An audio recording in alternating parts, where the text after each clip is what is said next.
us consider situations where the concept of vector addition can be used to solve the problems. So one such situation is when there is a boat in a river which is tending to cross the river along the shortest path. When a boat tends to cross a river along shortest path,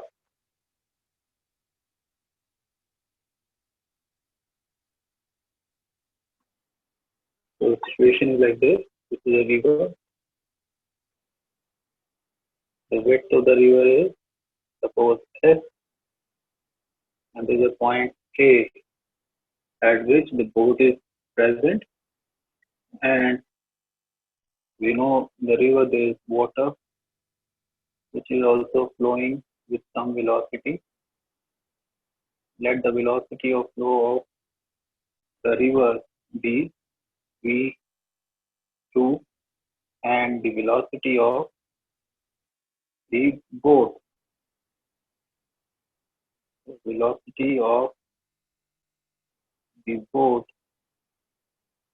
is v1, and velocity of river or river water is v2, and the width of the river is s. Suppose at any time the boat is at point A. Now the shortest path along which the boat is tending to cross the river can be a straight line perpendicular to the bank. So that means it is just river tends to go over to the next bank just opposite to it. So let's say point be B. And now if the boat is tending to cross or tending to move along this path AB, what will happen? Because there is a velocity of water which will push the boat in this direction. So this will be the resultant velocity of the boat trying to move along AB plus velocity of the river water, because it is flowing in this direction. But the boat needs to be following this path AB. We want the boat to follow the path AB, so that the resultant path along which the boat goes from A to B is AB. Now to do this, the boat must be rowed. The boat must follow a path which is upstream, that is against the direction of velocity of water, making some angle theta.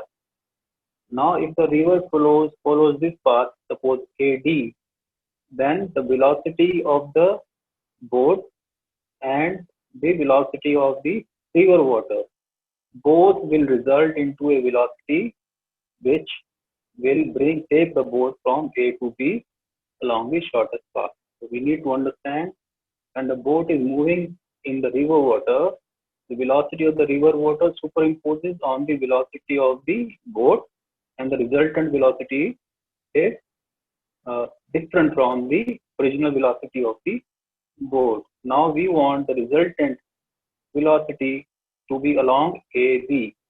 So therefore, the boat should be rowed along AD, so that if this is the velocity of the boat plus velocity of the river, will add to it, and it will take the boat along AB. So that is the risk. So therefore, if V1 is the velocity with which the boat is moving along AD, and V2 is the velocity of river water, so we can show it here also. V2 is the velocity of the river. Then after the addition of these two velocities will give us a velocity V, which will take the boat along path AB is the shortest path. We need to understand the velocity V is the resultant of velocity of the boat V1 and velocity of the boat V2. And the boat must be rowed against the direction in which water is flowing. The boatman will keep following this direction AD, but the river water will push it and it will finally result into the motion of the boat from point A to B with velocity V. So in this situation, we can what we can use, we can either make a parallelogram like this. So we can use either parallelogram or this velocity V2 is same as this velocity. Now in triangle ABD, we can find out the theta. So sine theta will be given by V2 divided by V1. So this is sine theta. Sine theta is perpendicular divided by hypotenuse. Okay.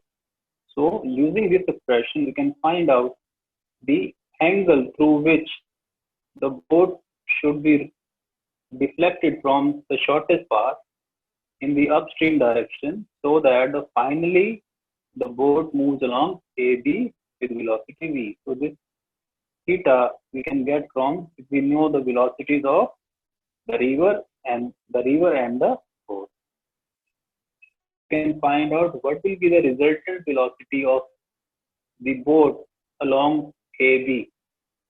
So that we can find out by using the triangle law.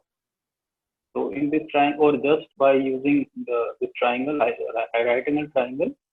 In the right angle triangle, V1 square is equal to V2 square plus V square. So V1 square is equal to V2 square plus V square. So therefore, V square will be equal to V1 square minus V2 square.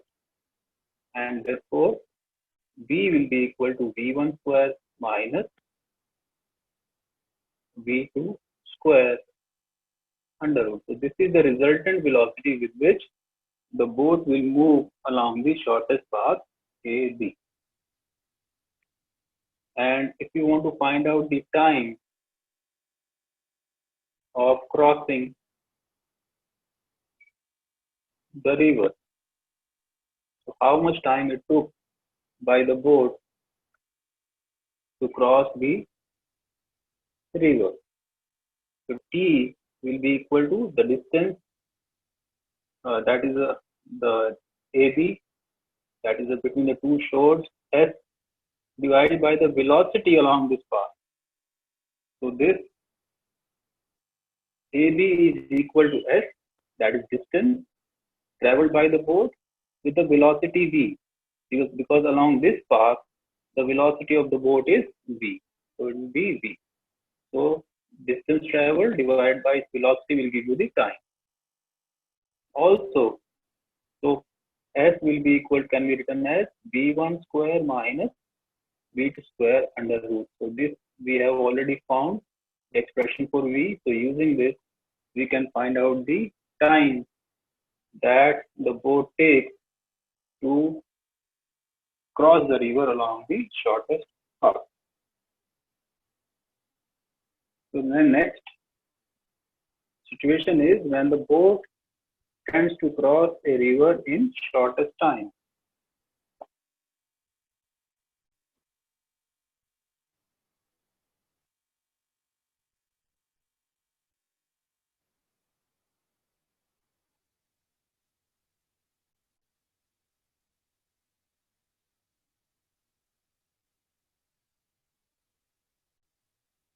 Okay. So once again, we have a river. The width of the river is S, and there is a point A where there is a boat. Now the boat has to cross should cross the river in the shortest time.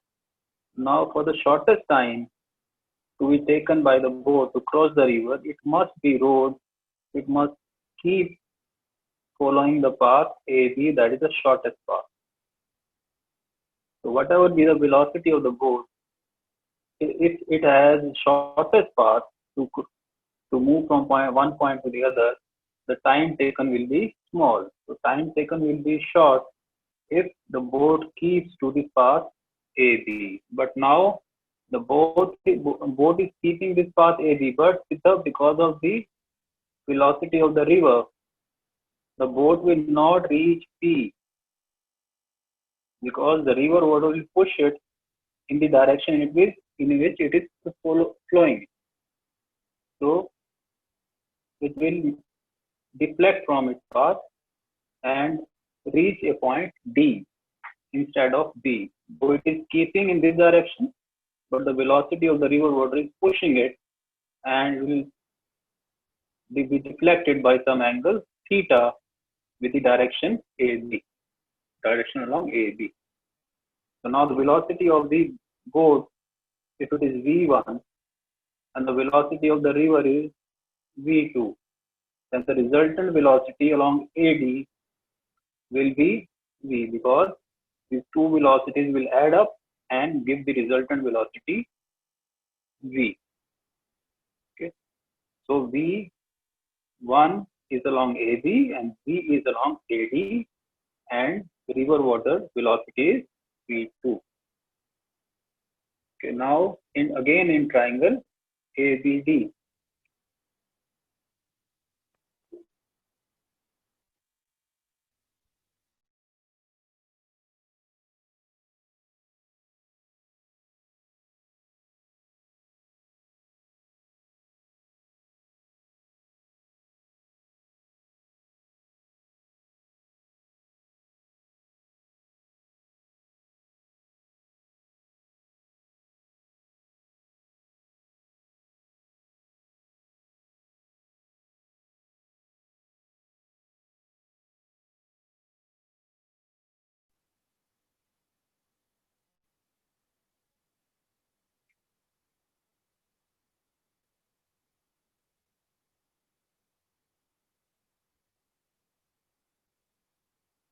This will give us tan theta, V2 divided by V1. From this we can get theta.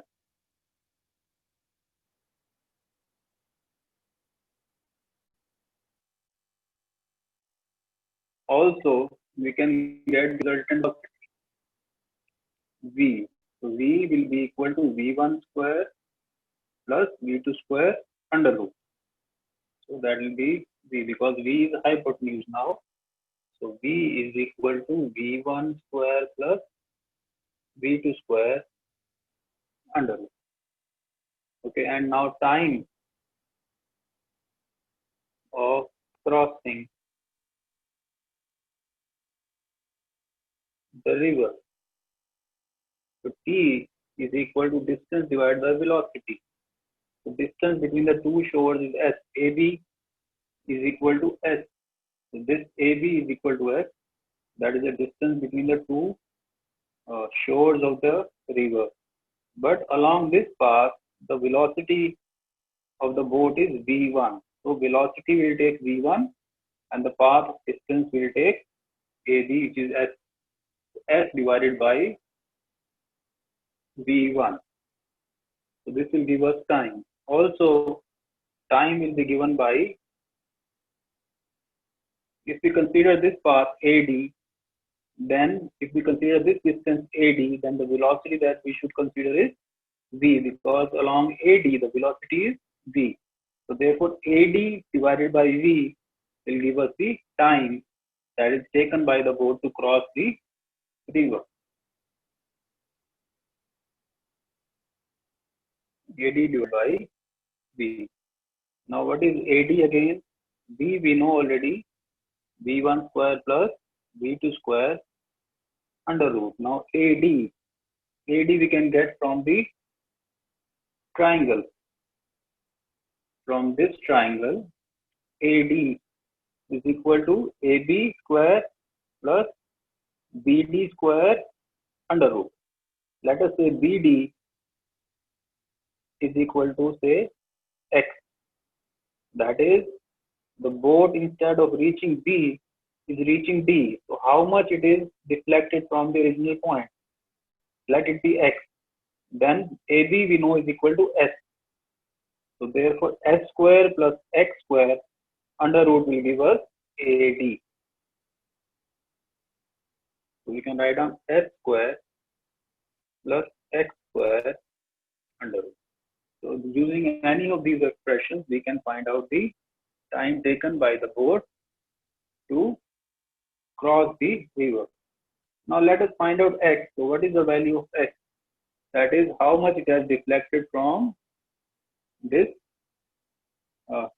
B to D. That is how much it is deflected from B to D, which is X. So therefore, we can use tan theta here. We know in this triangle, once again, triangle ABD, this tan theta, now AB is equal to S and BD is equal to X. So tan theta is equal to X divided by S is equal to X, or I can write down first BD divided by AB. BD is equal to X divided by S. So using this, I can get the value of X.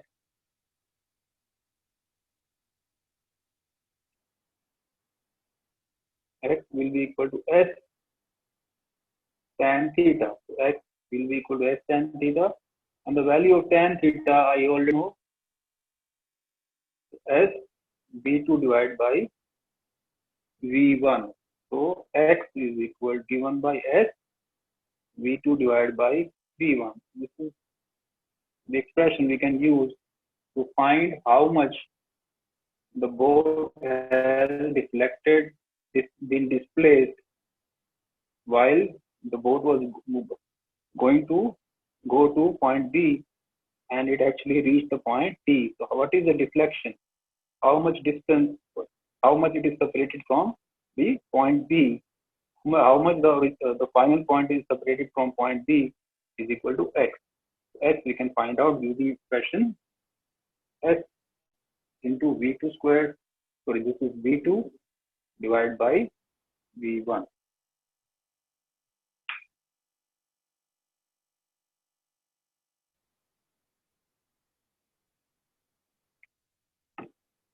Application of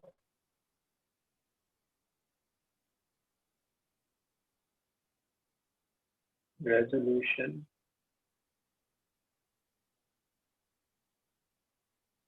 of vector.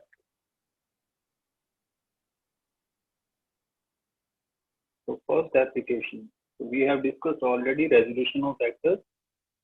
That is, we get two components of vector in the given direction. That means the vectors have been resolved. That is, the two resolved vectors or three resolved vectors are now doing the same work as is done by the given vector. So walking of a man is an example of resolution of vectors. So one case is walking of a man is an example of resolution of vectors. So how it is an example? Suppose this is ground. We know when we walk forward, we push the ground in the backward direction with our toes. So suppose this is a foot.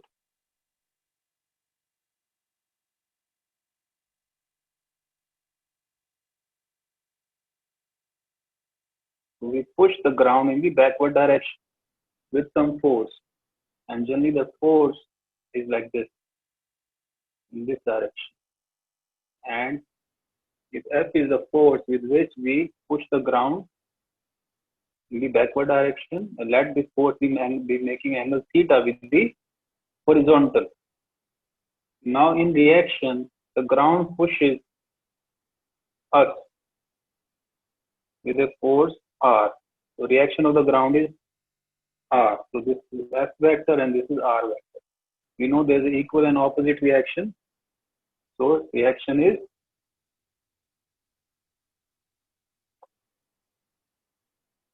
in the opposite direction R. So the angle will be theta.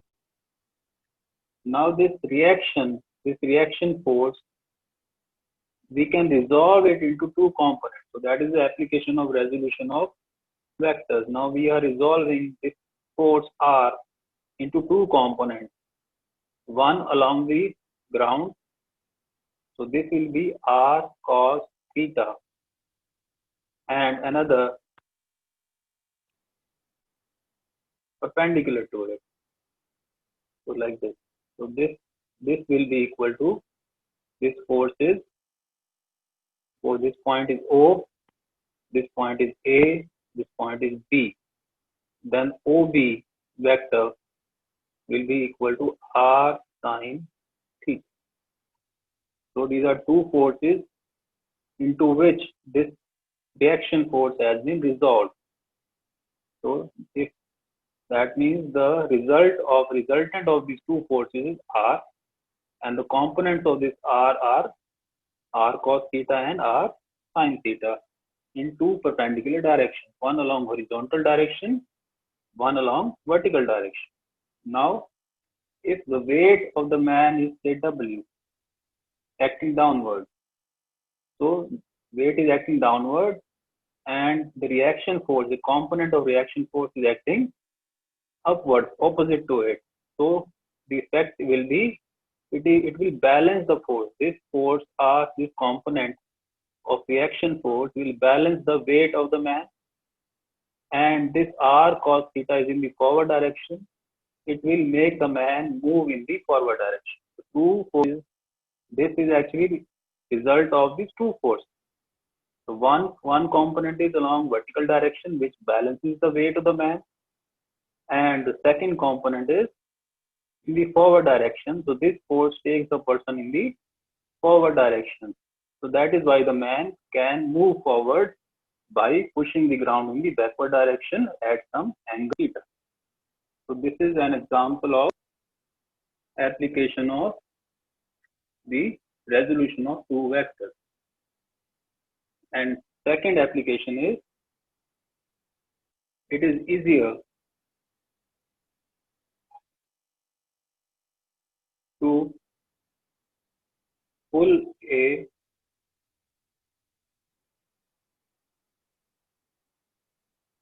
lawn roller than to push it. Okay, so lawn roller can be pulled much easily than it can be pushed. Now to understand this, we must understand the situation. Suppose this is ground and we are considering first, suppose pulling, the case of pulling the lawn roller. Ground, so this is the roller,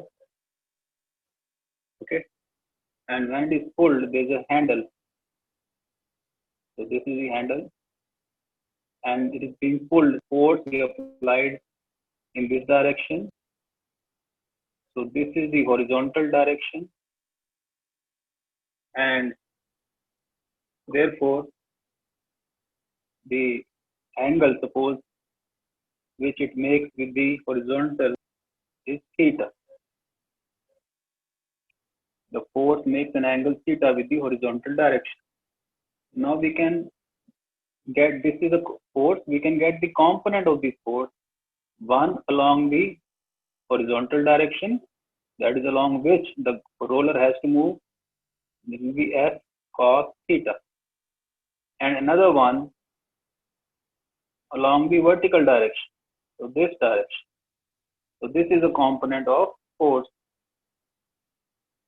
that is F sine theta. So these are the two components of the force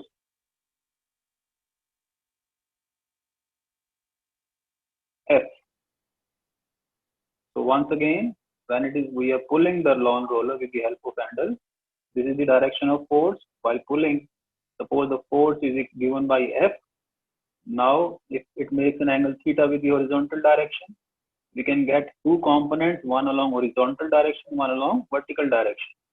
Along horizontal direction, the component is F cos theta. Along vertical direction, component is F sin theta. Now, if W is the weight of the lawn roller, which is acting downward.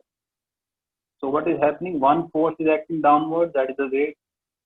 Another force, which is F sin theta, is acting upward. So this will balance some of the weight. So the effective weight of the roller in case of pulling will be equal to W minus F sin theta. So this is the effective weight of the roller now when this force is being applied to pull the roller.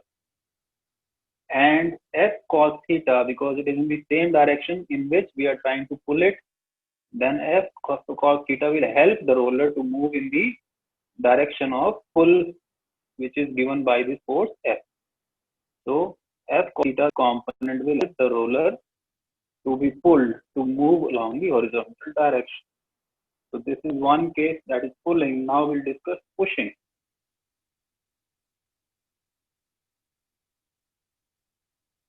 So pushing the roller. Once again, we have this ground, and this is the roller on the ground. And now we are pushing it. Pushing means this is a handle, suppose. Pushing, and we are pushing it. That means we are applying a force in this direction. Because we are trying to push it, that is, we are trying to move it in this direction. Okay, so this is ground. So this is a force with which we are trying to push the roller. So this is force, and this is the force. Okay. Let this force make an angle theta with the horizontal direction. So this angle is theta. Now we can get two components of this force. One along the horizontal direction,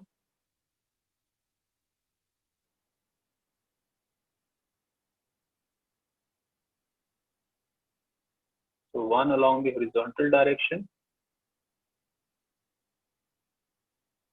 So this will be the force,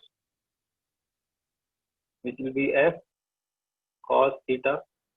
Another one along the vertical direction, F sin theta. So this is the force. So this force has been resolved into two components. One along horizontal, F cos theta. Another one along vertical is F sin theta. Now also we know there is a weight of the roller W, which is acting downward. Now effective weight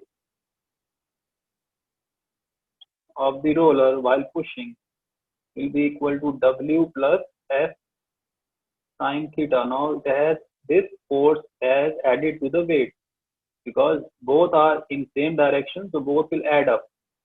So effective weight will increase in case of pushing.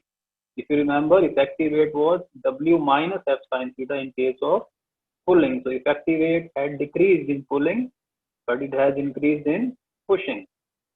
And F cos theta will help the roller. This component of the force will help the roller to move in the forward direction. Now let us compare the effective weight. So in case of pushing, effective weight increased. In case of pulling, the effective weight has decreased. Now the friction, there is friction between ground and the roller. So friction increases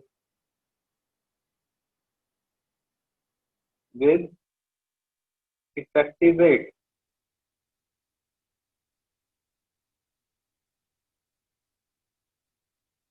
So if effective weight increases, the friction between the ground and the roller will increase. So therefore there will be more, but friction we know is an opposing force.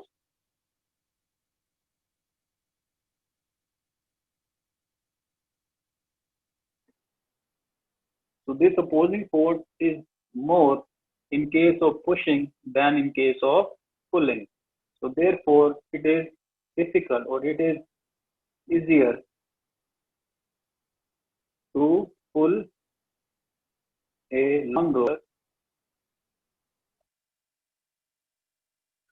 than to push it, because the effective weight increases in case of pushing and decreases in case of pulling. And effective weight is directly proportional to the friction between the ground and the roller. If more effective weight, more friction; less effective weight, less friction. So therefore, friction is less in case of pulling than in case of pushing. So therefore, it is easier to pull a long roller than to push it. So these are the applications of resolution of vectors.